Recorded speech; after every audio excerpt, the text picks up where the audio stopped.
Good morning, students. I hope you will be fine. Today, I will start chapter number 1, the fundamental unit of life cell, fifth part of class 9th.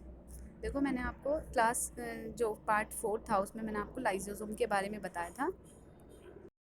Lysosome जो है वो उसके functions के बारे में मैंने बताया था। जो लाइजोसोम का स्ट्रक्चर क्या होता है, लाइजोसोम जो है उसके अंदर कुछ डाइजेस्टिव एंजाइम होते हैं जो हमारे सेल को क्लीन करने में हेल्प करते हैं।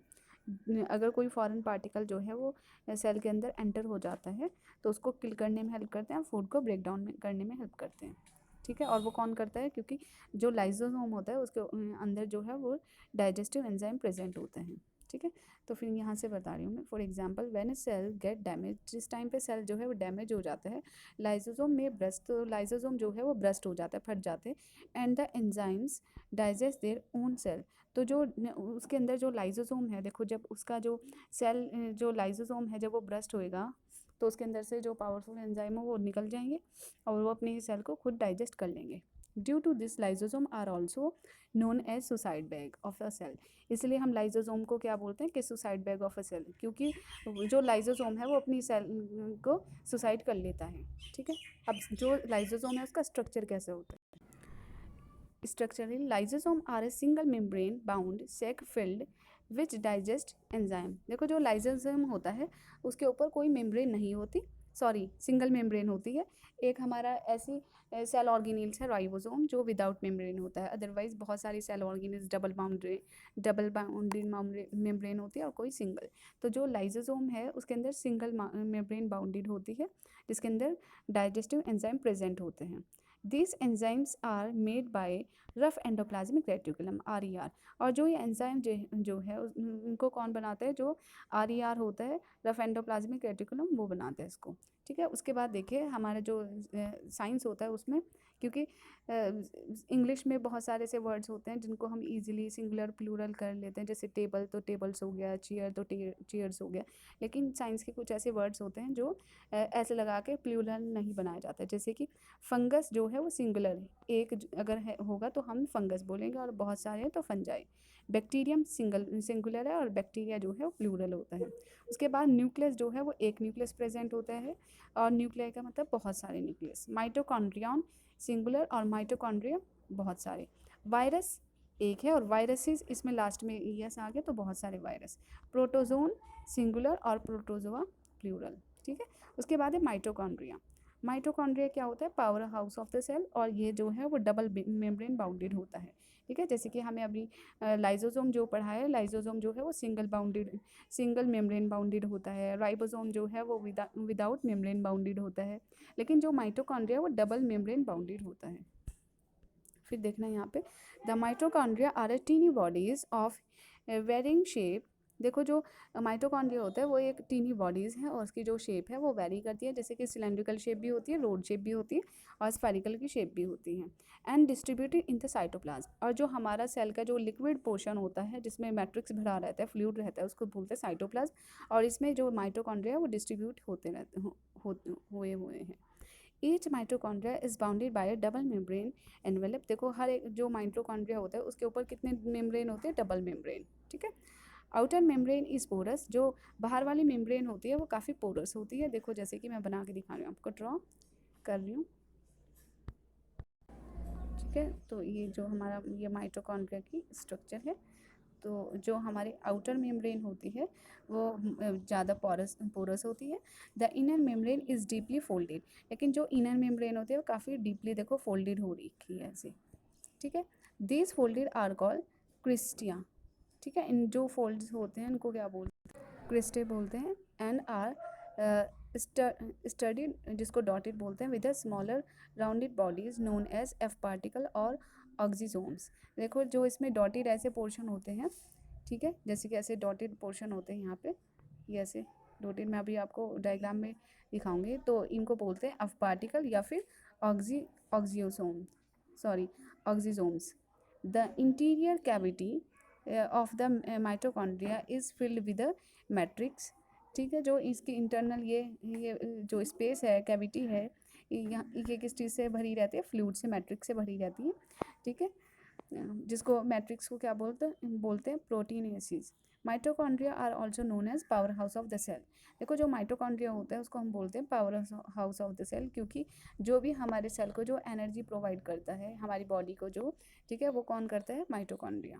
ठीक है, मतलब क्या है कि जो हमारे सेल को एनर्जी देता है वो कौन है? माइटोकॉन्ड्रिया। हमारी ऐसी सेल ऑर्गेनेल्स है जो डबल बाउंडेड है, रोड की शेप की होती है, ठीक है, उसमें इनर और आउटर मेम्ब्रेन होती है, और जो उसके अंदर जो मैट्रिक्स जो स्पेस होता है, कैविटी होती है, उसमें मैट्रिक्स भरा रहता है, ठीक है। और जो ये माइटोकॉन्ड्रिया वो हमारे क्या है? Power house of the cell है। देखिए ये माइटोकॉन्ड्रिया का क्या है? डायग्राम है। माइटोकॉन्ड्रियन, माइटोकॉन्ड्रियन क्यों लिखा है? क्योंकि ये एक सिंगल दिया हुआ है। अगर बहुत सारे माइटोकॉन्ड्रियन होते तो फिर हम उसको क्या बोलते हैं? माइटोकॉन्ड्रिया। देखो इसमें क्या होती है, जो आउटर मेम्ब्रेन है, देखो ये जो ये वाली मेम्ब्रेन है तो उसको क्या बोलेंगे? Outer membrane. ठीक है, फिर से जो नेक्स्ट वाली है ये वाली, इसको क्या बोलेंगे? Inner membrane. ठीक है, ये आउटर मेम्ब्रेन चेम्बर, और ये क्या है? इनर चेम्बर, ये वाला जो है। और ये क्या है? इनर चेम्बर या फिर मैट्रिक्स जो है, इसमें फ्लूइड जो है। ठीक है, फिर जो ये इस तरह के स्ट्रक्चर का है, ये क्या है? डीएनए। ठीक है, और जो यहाँ पे डॉटेड लगी हुई है इसको बोलते हैं एफ पार्टिकल या फिर ऑक्सीजोम्स। ठीक है, और ये क्या है? जो डी फोल्डेड होते हैं, जो डी फोल्डेड होते हैं इसको बोलते हैं क्रिस्टल। ठीक है, तो ये क्या है? हमारे माइटोकॉन्ड्रिया का डायग्राम है। देखो ये क्या है? डबल मेम्ब्रेन बाउंडेड है, आउटर मेम्ब्रेन और इनर मेम्ब्रेन। ठीक है, और ये क्या है? Power house of the cell. फिर नेक्स्ट देखिए, the energy required for various chemical activities needed for life is released by mitochondria in the form of ATP, adenosine triphosphate। देखो जो भी हमारी बॉडी में जो केमिकल एक्टिविटीज़, ये सेल में जो भी हमारे केमिकल जो एक्टिविटीज़ होती है तो उसके लिए एनर्जी चाहिए, और वो एनर्जी जो है वो कौन देता है? माइटोकॉन्ड्रिया। कौन सी फॉर्म में? एटीपी। एटीपी किसको बोलते हैं? Adenosine triphosphate. ठीक है, ये एक हाई एनर्जी होती है, क्योंकि हम जो है माइक्रो कॉम्प्लेक्स ऑर्गेनिज्म है, मल्टी सेल्यूलर है, तो हमारी बॉडी को क्या चाहिए? काफ़ी ज़्यादा एनर्जी चाहिए। तो जो जो काफ़ी हाई पावर की जो एनर्जी होती है वो एटीपी होती है। ATP is known as the energy currency of the cell. जो हमारी एटीपी होती है वो हमारी सेल की एनर्जी करेंसी है। The body uses energy stored for the ATP for the formation of new chemical compounds. देखो जो हमारी बॉडी जो एनर्जी जो है स्टोर करके रखती है वो किस चीज़ में हेल्प करती है? जो भी न्यू केमिकल जो कंपाउंड्स होते हैं उसको फॉर्म करने में, और जो मैकेनिकल वर्क होता है उसमें हेल्प करती है। Mitochondria are the strange organelles in the sense that they have their own DNA and ribosome.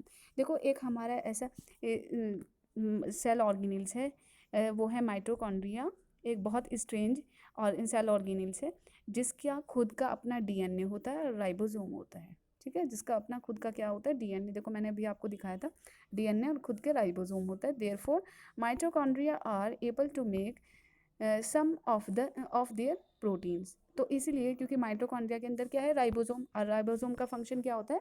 Protein को सिंथेसाइज करना। तो माइटोकॉन्ड्रिया जो है वो अपने ही खुद की प्रोटीन को सिंथेसाइज करता है, क्योंकि एबल होता है सिंथेसाइज करने में, क्योंकि जो राइबोसोम माइटोकॉन्ड्रिया होता है उसमें राइबोसोम प्रेजेंट होता है। तो एक हमारा सेल और माइटोकॉन्ड्रिया एक ऐसी सेल ऑर्गेनेल्स है जो डबल बाउंडेड है, डबल मेम्ब्रेन बाउंडेड है, और क्या है? उसमें खुद का अपना डीएनए और राइबोसोम प्रेजेंट होता है, जिससे कि वो अपने जो प्रोटीन है वो खुद सिंथेसाइज कर पाए। ठीक है, और सेल जो हमारा माइटोकॉन्ड्रिया है वो power house of the cell है, और कौन सी फॉर्म में वो एनर्जी स्टोर करता है? ATP, adenosine triphosphate. यहाँ पे देखना है डायग्राम, देखो डायग्राम में क्या है? ये डीएनए है, अपना खुद का डीएनए है, ठीक है, और खुद का अपना क्या है? राइबोसोम है। ये राइबोसोम जो प्रोटीन को सिंथेसाइज करने में हेल्प करता है। उसके बाद देखना प्लास्टिड। प्लास्टिड अगर in most plants and are about in animal cell and absent sorry and are absent in animal cell. देखो जो प्लास्टिड होता है वो प्लांट सेल में प्रेजेंट होता है, मोस्टली जो प्लांट सेल होते हैं, लेकिन ऐसे बहुत सारे नॉन ग्रीन प्लांट होते हैं जिसमें नहीं प्रेजेंट होता है। तो जो प्लास्टिड होता है वो प्लांट सेल में प्रेजेंट होता है, और एनिमल सेल में जो एब्सेंट होता है। तो ये क्या है? हमारा एक डिफरेंस बिटवीन हो गया कि प्लास्टिड जो है वो किस में प्रेजेंट होता है? प्लांट सेल में, जबकि एनिमल सेल में क्या होता है? वो एब्सेंट होता है। ठीक है, like the mitochondria the plastid also have their own DNA and ribosome. जैसे कि अभी मैंने आपको डायग्राम में दिखाया है कि जो माइटोकॉन्ड्रिया होता है उसका खुद का डीएनए होता है, ऐसे इस तरह की जो स्ट्रक्चर होती है, डीएनए खुद का होता है और राइबोसोम भी होते हैं किसमें, माइटोकॉन्ड्रिया में। तो ऐसे हमारे दूसरे एक सेल ऑर्गेनेल्स है जिसको बोलते हैं प्लास्टिड, उसका खुद का अपना क्या होता है, डीएनए होता है और राइबोसोम होते हैं। प्लास्टिड आर ऑफ 3 टाइप्स, लेकिन ये प्लास्टिड जो है वो प्लांट सेल में प्रेजेंट होता है। तो प्लास्टिड जो है वो 3 टाइप्स का होता है। कौन कौन सी फॉर्म होती है वो, नाम क्या है, क्रोमोप्लास्ट, क्लोरोप्लास्ट, ल्यूकोप्लास्ट। क्रोमोप्लास्ट किसको बोलते हैं, जो कलर्ड प्लास्टिड होता है, जैसे रेड, येलो, पिंक, ये सब जो भी कलर्ड हमारे प्लास्टिड होते हैं वो क्रोमोप्लास्ट होते हैं, सिर्फ एक्सेप्ट किसको छोड़ के, ग्रीन कलर को। उसके बाद है जो क्लोरोप्लास्ट होता है, उसमें ग्रीन कलर का प्लास्टिड होता है। और जो ल्यूकोप्लास्ट होता है वो कलरलेस प्लास्टिड होता है। तो plastid which contain the green coloured pigment or chlorophyll are known as chloroplast. Chloroplast किसको बोलते हैं, जिसमें ग्रीन कलर का पिगमेंट होता है, जिस प्लास्टिड में ग्रीन कलर का पिगमेंट होता है उसको बोलते हैं क्लोरोप्लास्ट, और वो ग्रीन कलर का पिगमेंट क्या होता है, chlorophyll.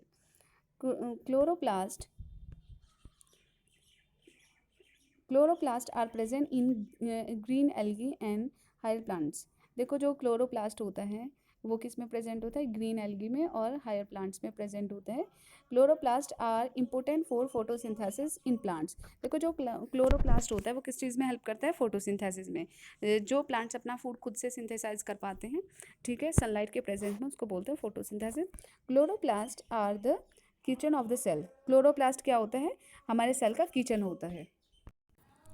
Each chloroplast is bounded by two membrane like the mitochondria. देखो ये जो प्लास्टिड होता है माइटोकॉन्ड्रिया की तरह ही होता है। देखो माइटोकॉन्ड्रिया भी डबल मेम्ब्रेन होता है और जो प्लास्टिड होता है वो भी डबल मेम्ब्रेन होता है। जो माइटोकॉन्ड्रिया होता है उसमें भी डीएनए प्रेजेंट होता है और प्लास्टिड में भी क्या होता है, डीएनए प्रेजेंट होता है। माइटोकॉन्ड्रिया में राइबोसोम प्रेजेंट होता है और प्लास्टिड में भी राइबोसोम प्रेजेंट होता है, ठीक है। लेकिन डिफरेंस ये है कि जो प्लास्टिड होता है वो प्लांट सेल में प्रेजेंट होता है और जो माइटोकॉन्ड्रिया होता है वो दोनों में प्रेजेंट होता है। Chloroplast show 2 distinct regions. जो क्लोरोप्लास्ट होता है उसमें 2 डिस्टिंक्ट रीजन्स होते हैं, जो जिसको एक ग्रेना होता है और एक स्ट्रोमा होता है। अब ग्रेना किसको बोलते हैं, देखिए, grana are stacks of membrane bounded. जो ग्रेना होता है वो क्या होता है, मेम्ब्रेन बाउंडेड स्टॉक्स होता है। Grana are embedded in the matrix fluid of stroma. देखो जो प्लास्टिड होता है उसमें एक मैट्रिक्स होता है जिसको क्या बोलते हैं, स्ट्रोमा। अब स्ट्रोमा के अंदर जो ऐसे ये ग्रेना जो है वो एम्बेडेड होते हैं, ठीक है, इस फ्लूइड में। तो जो ग्रेना होता है वो क्या होता है, grana is the site of light reaction. जो भी हमारी लाइट रिएक्शन होती है वो किस में होती है, ग्रेना में। उसके बाद है stroma. Stroma is the homogeneous matrix. जो स्ट्रोमा होता है वो एक मैट्रिक्स होता है जो प्लास्टिड में प्रेजेंट होता है। Stroma is the site of dark reaction, और स्ट्रोमा में कौन सी रिएक्शन होती है, डार्क रिएक्शन होते हैं। अब उसके बाद देखिए functions of plastids. Chloroplast trap solar radiations and utilise it to manufacture food for the plant. जो क्लोरोप्लास्ट होता है वो सनलाइट की रेडिएशंस को ट्रैप करता है, उसको यूटिलाइज करता है किस चीज़ में, फूड को सिंथेसाइज करने में। Chromoplast impart various color to flowers to attract insects for pollination। अब क्रोमोप्लास्ट किसको बोलते हैं, जो ग्रीन कलर को छोड़ के और कलर्ड प्लास्टिड होता है, वो किस चीज़ में हेल्प करते हैं, फ्लावर्स को या फिर इंसेक्ट्स वगैरह को अपनी तरफ अट्रैक्ट करता है, क्योंकि फ्लावर का जो कलर्ड होता है वो काफ़ी ब्राइट होता है, जैसे रेड, पिंक, ठीक है, ये सब। तो जो फ्लावर का जो कलर होता है वो इंसेक्ट वगैरह को अट्रैक्ट करता है और फिर वो पॉलिनेशन होता है उससे। अब leucoplast store food in the form of carbohydrates, starch, fat and proteins. अब जो ल्यूकोप्लास्ट होता है, जो कलरलेस प्लास्टिड होता है, वो क्या करता है, फूड को स्टोर करता है, कौन सी फॉर्म में, कार्बोहाइड्रेट्स जिसको स्टार्च बोलते हैं, जो स्टोर्ड फॉर्म होती है प्लांट्स की, फैट और प्रोटीन्स, ठीक है। तो मैं अभी आपको डायग्राम दिखाती हूँ कि जो ग्रेना होता है वो क्या होता है और जो स्ट्रोमा होता है वो क्या होता है, और उसमें कैसे एम्बेडेड है, कैसे वो उसमें डूबे हुए हैं मैट्रिक्स में। तो देखिए हमारा क्या है, क्लोरोप्लास्ट का स्ट्रक्चर है। तो ये जो देखो एक सबसे आउटर मोस्ट लेयर है, फिर उससे नेक्स्ट जो लेयर है तो ये डबल मेम्ब्रेन हो गए, और उसके बाद देखिए नेक्स्ट जो है ये क्या है, राइबोसोम इसका खुद का होता है, जैसे इसमें होता है माइटोकॉन्ड्रिया में, और खुद का डीएनए होता है जैसे कि माइटोकॉन्ड्रिया में भी होता है, ठीक है। और फिर क्या होता है, इसमें जो ग्रेना होता है, ग्रैनम, ठीक है। तो ये क्या है, ये डार्क जिसमें लाइट रिएक्शन होती है, और जो इसमें फ्लूइड है, जो मैट्रिक्स है, उसको क्या बोलते हैं? स्ट्रोमा। तो स्ट्रोमा में क्या चीज़ एम्बेडेड है? ग्रेना। ठीक है। फिर देखिए मैं आपको कलर्ड डायग्राम भी दिखा रही हूँ। देखो टू मेम्ब्रेन से एनवेलप है ये। ठीक है। जैसे कि माइटोकॉन्ड्रिया में भी टू मेम्ब्रेन होती है। देखो ऐसे बहुत सारे सेल ऑर्गेनेल्स है, जैसे माइटोकॉन्ड्रिया हो गया, प्लास्टिड हो गया, डबल मेम्ब्रेन बाउंडेड है। जैसे हमारे लाइजोसोम हो गया। ठीक है। ये क्या हो गया? हमारे सिंगल मेम्ब्रेन बाउंडेड है। जो राइबोसोम है वो विदाउट मेम्ब्रेन बाउंडेड है। तो देखिए ये क्लोरोप्लास्ट का डायग्राम है, क्लोरोप्लास्ट का। तो देखो ये क्या है? ये जो इस तरह के जो स्ट्रक्चर हैं ग्रैनम है। ठीक है। और जो इसमें मैट्रिक्स है ये क्या है? देखो स्ट्रोमा एक्वेस फ्लूइड। ठीक है। कि जो इसमें फ्लूइड है, जो मैट्रिक्स है वो स्ट्रोमा है, और जो इसमें एम्बेडेड है वो क्या है? ग्रैनम है। और जो इसकी ये इनर मेम्ब्रेन है और ये आउटर मेम्ब्रेन है, और जो इसमें बीच में क्या है? इंटरसेलुलर स्पेस होता है मेम्ब्रेन का। ठीक है। अब वैक्यूल्स का फंक्शन क्या होता है? वैक्यूल्स क्या होते हैं? देखो जो हमारा सेल होता है ये जो इस तरह के स्ट्रक्चर होती है वैक्यूल्स होते हैं। तो वैक्यूल्स जो है वो बैग लाइक स्ट्रक्चर होता है। देखो vacuoles are the sac bag like structure. They are fluid filled space within the cytoplasm. देखो जो वैक्यूल्स होता है वो एक सैक लाइक स्ट्रक्चर होता है, और ये क्या होता है? साइटोप्लाज्म में जो स्पेस जहाँ पर होता है वहाँ पर ये रहता है। Vacuole are a storage sac for solid और लिक्विड कंटेंट्स। जो भी सॉलिड और लिक्विड कंटेंट्स को जो स्टोर करता है वो कौन करता है? वैक्यूल्स करता है। इन एनिमल सेल में अगर देखा जाए, in animal cell they are small size, while plant cell they have very large vacuoles। देखो अगर आप एनिमल सेल में देखें तो जो वैक्यूल होता है, वैक्यूल वैसे दोनों में प्रेजेंट होता है, प्लांट में भी और एनिमल में भी। लेकिन डिफरेंस क्या है एनिमल और प्लांट सेल में? कि जो एनिमल सेल होता है उसमें जो वैक्यूल होता है वो स्मॉल साइज़ का होता है, और जो प्लांट सेल होता है उसमें जो वैक्यूल होता है वो काफ़ी लार्ज साइज़ का होता है। ठीक है। उसके बाद देखना है फिर The central vacuole of some plant cell में occupy 50 to 90% of cell volume. देखो जो प्लांट सेल का जो सेंटर में जो वैक्यूल होता है वो कितना परसेंट वॉल्यूम को कवर करता है? 50 to 90%। ठीक है। In plant cell vacuole are filled with watery fluid known as cell sap and provide turgidity and rigidity to the cell. देखो जो इन प्लांट सेल में जो वैक्यूल होता है वो वाटर से फिल्ड होता है, फ्लूइड से फिल्ड होता है, और वो प्लांट को क्या प्रोवाइड करता है? रिजिडिटी और टर्जिडिटी प्रोवाइड करता है सेल को, प्लांट के सेल को। ठीक है। तो डिफरेंस यही रखना है कि जो वैक्यूल होता है वो किस चीज़ में हेल्प करता है?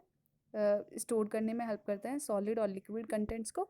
और जो प्लांट सेल में जो वैक्यूल होता है वो लार्ज साइज़ का होता है, किसके कंपैरिजन में? एनिमल सेल के कंपैरिजन में। ठीक है। और जो प्लांट सेल होता है उसमें जो वैक्यूल होता है वो वाटर को स्टोर करने में हेल्प करते हैं, और उसके साथ साथ क्या करता है वो? प्लांट के जो सेल होता है उसको क्या प्रोवाइड करता है? टर्जिडिटी और रिजिडिटी प्रोवाइड करता है, स्ट्रेंथ वगैरह ये सब देता है, प्रोवाइड करता है। इन सम यूनिसेलुलर ऑर्गेनिज्म, यूनिसेलुलर किसको बोलते हैं? जिन ऑर्गेनिज्म की जो बॉडी है वो सिंगल सेल से मिलकर बनी है, जैसे amoeba. Specialise vacuole also play important role in expelling excess water and some waste from the cell। देखो कुछ ऐसे यूनिसेलुलर ऑर्गेनिज्म होते हैं उनका जो वैक्यूल होता है वो काफ़ी स्पेशल टाइप का होता है, जो क्या करता है? वेस्ट मटेरियल को या फिर जो एक्सेस वाटर है उसको एक्सपेल करने में हेल्प करता है, और जो वेस्ट मटेरियल उसको भी करने में हेल्प, सेल से रिमूव करने में हेल्प करता है। Vacuole are membrane bounded spaced and maintain of water balance. दो देखो जो वाटर वैक्यूल होता है वो भी मेम्ब्रेन बाउंडेड होता है, और वो किस चीज़ में हेल्प करता है? जो सेल के अंदर जो वाटर का जो बैलेंस होता है उसको मेंटेन करके रखता है। तो आपको याद रखना है जो वैक्यूल है उसका फंक्शन क्या होता है? एक तो वो सिंगल मेम्ब्रेन बाउंड है, खैर वो तो इसका स्ट्रक्चर हो गया, और इसके अंदर जो स्टोर किस चीज़ को करता है? वो सॉलिड और लिक्विड कंटेंट्स को स्टोर करने में हेल्प करते हैं, और जो सेल के अंदर जो वाटर का जो बैलेंस को मेंटेन करके रखता है वो कौन होता है? वो है वैक्यूल, ठीक है। फिर और डिफरेंस याद रखना है क्या, प्लांट और एनिमल में। प्लांट सेल में जो वैक्यूल होता है वो लार्ज साइज का होता है, किसका कंपैरिजन में, एनिमल सेल के कंपैरिजन में। उसके बाद देखना है centrosome. Centrosome is found only in animal cell. देखो जैसे आपने अभी लास्ट पढ़ा है अभी कि प्लास्टिड जो है वो प्लांट सेल में प्रेजेंट होता है, प्लास्टिड जो है वो प्लांट सेल में प्रेजेंट होता है, जबकि जो सेंट्रोजोम होता है वो किस में प्रेजेंट होता है, एनिमल सेल में। तो ये भी हमारा क्या हो गया, एक डिफरेंस हो गया प्लांट सेल में और एनिमल सेल में।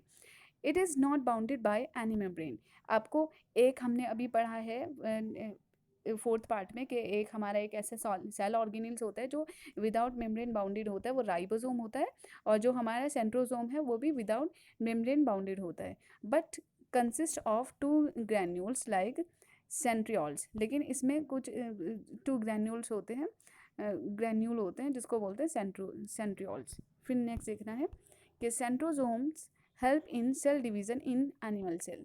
देखो जो सेंट्रोसोम होता है वो किस चीज़ में हेल्प करता है, सेल को डिवाइड करने में हेल्प करता है एनिमल सेल में।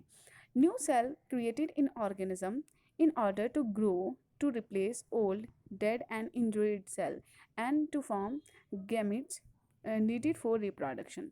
देखो ये सेंट्रोसोम में क्या करता है कि जो सेल होता है हर एक लिविंग ऑर्गेनिज्म का, वो क्या होता है, ग्रो होता है एक हद तक, और वो किसी जो ओल्ड जो सेल है उसको रिप्लेस करता है, ठीक है। और जब जिस टाइम पे वो गेमेट्स बनते हैं, गेमेट्स कब बनते हैं, जब रिप्रोडक्शन होता है, ठीक है। जैसे रिप्रोडक्शन होता है तो जो गेमेट्स बनते हैं, तो ये किसकी वजह से, सेल जो डिवाइड हो रहा है ये सेंट्रोसोम की वजह से ही डिवाइड हो रहा है। The process by which new cell are made is known as cell division. देखो एक सेल से न्यू सेल जो है वो उसका बन जाना, तो उसको बोलते हैं सेल डिवीज़न। सेल डिवीज़न जो है वो हमारा 2 टाइप से होता है, माइटोसिस एंड मियोसिस, ठीक है। तो सेंट्रोसोम आपको याद रखना है, माइटोसिस या मियोसिस ये आपके लिए अभी अभी इम्पोर्टेंट नहीं है, लेकिन हाँ ये है कि जो सेंट्रोसोम है आपको याद रखना है कि जो सेंट्रोसोम होता है वो प्लांट सेल में प्रेजेंट होता है। वैसे मैं आपको अभी प्लांट सेल और एनिमल सेल में डिफरेंस बताती हूँ कि कौन कौन से हमने ऐसे डिफरेंस पढ़े हैं कि जिसको हम आइडेंटिफाई कर पाएंगे कि कौन प्लांट सेल और कौन कौन सा एनिमल सेल है। Animal cell and plant cell, ठीक है। तो देखिए animal cell are generally small in size. देखो जो एनिमल का जो सेल का जो साइज होता है वो थोड़ा स्मॉल होता है, किसके कंपैरिजन में, एनिमल सेल, प्लांट सेल के, sorry. The plant cell are usually larger than animal cell. देखो जो एनिमल का जो सेल होता है वो थोड़ा स्मॉल होता है साइज में, किसके कंपैरिजन में, प्लांट सेल के कंपैरिजन में। फिर नेक्स्ट देखना है, तो ये फर्स्ट हमारा डिफरेंस हो गया। Cell wall is absent. जो सेल वॉल होता है, जो आउटर मोस्ट लेयर होती है प्लांट सेल में, वो होता है प्लाज्मा मेम्ब्रेन या फिर सेल मेम्ब्रेन। लेकिन जो प्लांट की जो आउटर मोस्ट लेयर होती है वो होती है सेल वॉल। सेल वॉल जो है वो प्रेजेंट होती है प्लांट सेल में। देखो मैंने आपको बताया था कि जैसे कि ये हमारा क्या है, ये अभी हमने ये बनाया, तो ये क्या है हमारा plant cell, animal cell sorry, क्योंकि इसका जो आउटर मोस्ट लेयर है ये क्या है, सेल मेम्ब्रेन या फिर प्लाज्मा मेम्ब्रेन। लेकिन अगर मैं ये बनाऊँ दूँ इसमें, तो फिर ये क्या है, ये हमारी प्लांट की सेल वॉल है। तो ये कौन सा किस चीज़ का सेल हो गया, ये प्लांट सेल हो गया, ठीक है। क्योंकि सेल वॉल जो आउटर मोस्ट जो लेयर होती है ये इस तरह की ये होती है सेल वॉल, और फिर उससे नेक्स्ट जो सेकंड लेयर होती है उसको बोलते हैं सेल मेम्ब्रेन या फिर प्लाज्मा मेम्ब्रेन। तो सेल वॉल जो है वो एब्सेंट होती है एनिमल में, और प्लांट में जो है वो सेल वॉल प्रेजेंट होती है। जो कि सेल वॉल किस चीज़ की बनी होती है, सेल्यूलोज की, वो मैंने आपको स्टार्टिंग में फर्स्ट वीडियो में बता दिया था। प्लास्टिड आर एब्सेंट, ये अभी आपने पढ़ाया है कि जो प्लास्टिड होता है जो ग्रीन कलर प्रोवाइड करता है, जो कलर्ड प्रोवाइड करता है, जैसे प्लास्टिड हमारे 3 टाइप्स की होती है, क्रोमोप्लास्ट, ल्यूकोप्लास्ट, क्लोरोप्लास्ट। तो ये प्लास्टिड जो है वो एनिमल सेल में एब्सेंट होती है, और प्लांट सेल में जो प्लास्टिड होती है वो प्रेजेंट होती है, ठीक है। किसको छोड़ के, यूग्लिना। यूग्लिना जो है उसमें प्लास्टिड जो है प्रेजेंट होती है। यूग्लिना इस तरह का शेप का होता है, ठीक है। इसमें मूवमेंट के लिए ये एक थ्रेड लाइक स्ट्रक्चर होता है जिसको फ्लैजिला बोलते हैं, ठीक है। फिर उसके बाद देखना है next, vacuole are smaller in size. देखो अभी आपने पढ़ाया है कि जो वैक्यूल होता है एनिमल सेल में वो थोड़ा स्मॉल होता है, किसके कंपैरिजन में, vacuole are large in size. जो वैक्यूल होता है प्लांट सेल में वो लार्ज साइज का होता है। Centrioles are present within centrosome. जो सेंट्रियोल्स होता है वो सेंट्रोजोम मतलब प्रेजेंट होता है किसमें, एनिमल सेल में। अभी आपने पढ़ा है कि जो सेंट्रोजोम होता है वो एनिमल सेल में प्रेजेंट होता है, और जो सेंट्रियोल्स होता है वो एब्सेंट होता है प्लांट सेल में। तो हमारे जो कितने डिफरेंस हो गए, 5 डिफरेंस हो गए, कि प्लांट सेल जो है उसका जो साइज़ होता है वो लार्ज होता है, प्लांट सेल में सेल वॉल प्रेजेंट होती है, प्लास्टिड भी प्रेजेंट होता है, वैक्यूल जो है वो लार्ज साइज़ का होता है, सेंट्रियोल्स या सेंट्रोसोम जो है वो एब्सेंट होता है, ठीक है। ऐसी हमारी देखो जो डबल मेम्ब्रेन बाउंड है वो है माइटोकॉन्ड्रिया, जो कि प्लांट सेल में और एनिमल सेल में दोनों में प्रेजेंट होती है। हमारा जो प्लास्टिड होता है वो प्लांट सेल में प्रेजेंट होता है, एनिमल सेल में एब्सेंट होता है, वो भी डबल मेम्ब्रेन बाउंडेड है। तो हमारे mitochondria plastid double membrane bounded, उनका खुद का डीएनए होता है, राइबोसोम होता है। और जो सिंगल मेम्ब्रेन बाउंडेड है वो क्या है, हमारे लाइसोसोम, ठीक है, और लाइसोसोम हो गया और हमारा वैक्यूल हो गया, ठीक है। लेकिन हमारे कुछ ऐसे सेल ऑर्गेनल्स होते हैं जो विदाउट मेम्ब्रेन बाउंडेड है, जैसे राइबोसोम एंड सेंट्रोसोम, ठीक है। जो कि राइबोसोम दोनों में प्रेजेंट होता है, प्लांट में भी और एनिमल में भी, और जो सेंट्रोसोम होता है वो एनिमल में प्रेजेंट होता है, प्लांट सेल में एब्सेंट होता है। तो मैं आपको जो नेक्स्ट वीडियो है इसमें मैं आपको डायग्राम वगैरह से एक्सप्लेन करूँगी, उसको ड्रॉ करके दिखाऊंगी। That's all for today. वैसे आपका जो चैप्टर है, chapter number 1, the fundamental unit of life, जिसका नाम है सेल, जो हमारी बॉडी की स्ट्रक्चरल और फंक्शनल यूनिट है, जो हमारी बॉडी को स्ट्रक्चर देता है और जो भी हमारी बॉडी फंक्शंस परफॉर्म करती है, तो वो कौन करता है, सेल, ठीक है। तो आपका जो सेल चैप्टर है वो कंप्लीट हो चुका है। तो जो नेक्स्ट वीडियो बनाऊंगी मैं उसमें आपको एक्सप्लेन करूंगी diagram. That's all for today.